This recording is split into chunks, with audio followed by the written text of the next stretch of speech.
This is how he teach me.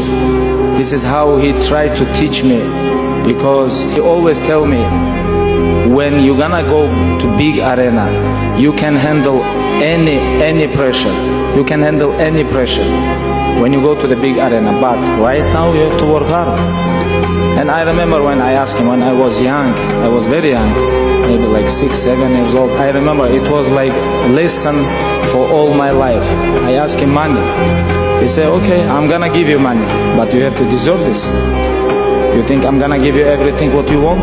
No, you have to deserve this. You know, it's like, it was very big lesson. Like, even like backstage, I was talking with DC. I know he want his son become world champion, and he winning like one gold around his neck. I'm like, DC, you buy this for him? He's like, yes, I love him, but this is not about love.